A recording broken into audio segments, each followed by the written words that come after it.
और अब विक्रम नगर। जिस तरह से मध्य प्रदेश में उज्जैन के बड़नगर में सीएम राइज स्कूल का लोकार्पण चल रहा था, सीएम डॉक्टर मोहन यादव वहां पहुंचे, बड़ी घोषणा उन्होंने की है। मुख्यमंत्री ने उज्जैन जिले की 3 पंचायतों के नाम बदलने की घोषणा कर दी है। सीएम डॉक्टर यादव ने कहा कि अब गांव और शहरों के नाम जन भावनाओं के अनुरूप रखे जाएंगे, इसलिए अब गजनी खेड़ी पंचायत को चामुंडा माता नगरी के नाम से जाना पहचाना जाएगा।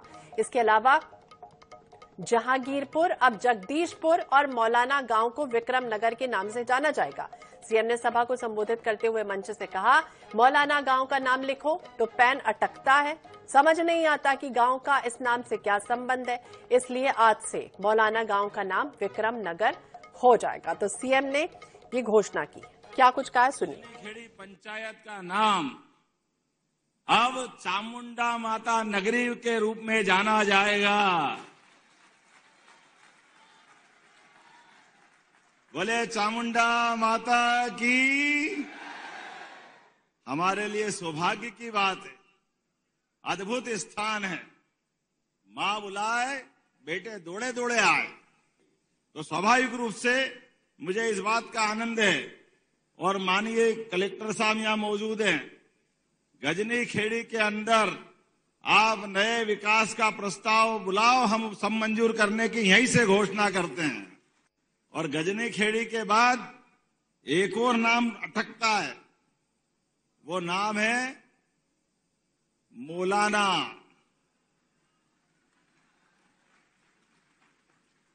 अब हमको तो समझ में ही नहीं आया,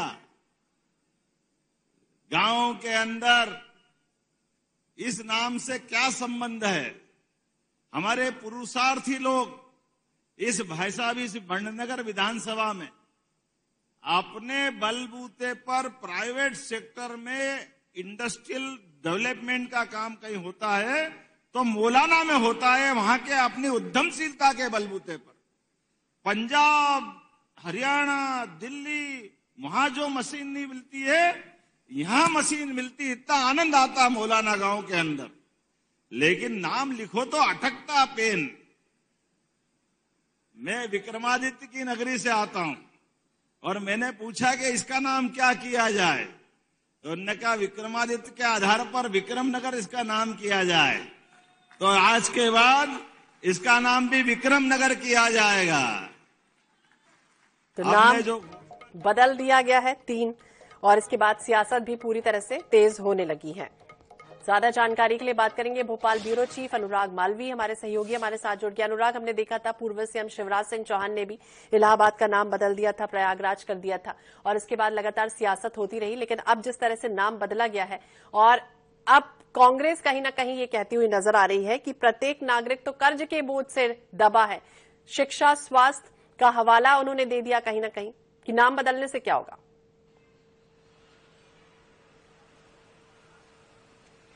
देखिए, सामान्य सी बात है, जब भी इस तरह का घटनाक्रम होता है तो सियासत होती है, वो कोई नई बात नहीं थी। लेकिन महत्वपूर्ण बात ये थी जो मुख्यमंत्री डॉक्टर मोहन यादव ने जिस तरह से नाम बदले हैं, इसके लिए कोई पहले से नहीं कहा गया था या कोई प्लानिंग नहीं थी, कोई मांग नहीं थी, कोई आंदोलन नहीं था।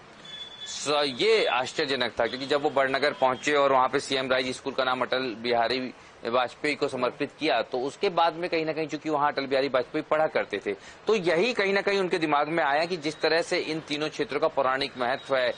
एक क्षेत्र का नाम चामुंडा माता से जुड़ा हुआ है, तो चामुंडा माता नगर किया। मौलाना गांव की बात करते हैं तो विक्रमादित्य के क्षेत्र में आता ही था, वो विक्रमादित्य के की अगर हम बात करें तो उसी के कारण उसका नाम विक्रमादित्य नगर की जगह विक्रम नगर कर दिया। और ऐसे ही जहांगीरपुर गांव जो था उसका नाम जगदीशपुर कर दिया।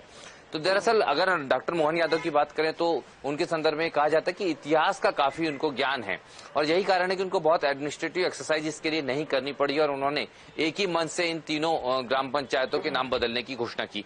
कांग्रेस की बात करते हैं तो निश्चित रूप से कहीं ना कहीं कांग्रेस का कहना है कि मुद्दों की बात की जाए, नाम बदलने की प्रक्रियाओं की तुलना में जो मध्य प्रदेश पे कर्ज है, रोजगार है, स्वास्थ्य सेवाओं की बात है, इस पे की जाए। दोनों के अपने अपने पहलू है, अपनी अपनी जगह पे दोनों ही सही नजर आते हैं, पर बहुत पॉलिटिकल होने की इसमें जरूरत इसलिए नहीं है क्योंकि ये बहुत सामान्य प्रक्रिया और एक पंचायतों का नाम। और बड़ी बात यह है कि कहीं किसी ने विरोध नहीं किया, ऐसा नहीं था कि किसी समाज के द्वारा या किसी वर्ग विशेष के द्वारा इसका विरोध किया गया, कहीं कोई इसका विरोध भी नहीं है। तो बहुत नॉन पॉलिटिकल इशू है। हालांकि हर चीज पर राजनीति होना आज आम बात हो गई है और यही कारण है कि इस पर भी सियासत दिख रही है। बिल्कुल, जब सीएम ने शपथ ली थी उस समय कहा जा रहा था कि योगी आदित्यनाथ की तरह कहीं ना कहीं उनकी कार्यशैली दिख रही थी और अब हिंदुत्व को कह सकते हैं कि पिच पर फ्रंट फुट खेल रहा है। बहुत बहुत शुक्रिया जानकारी देने के लिए और बातचीत करने के लिए। तो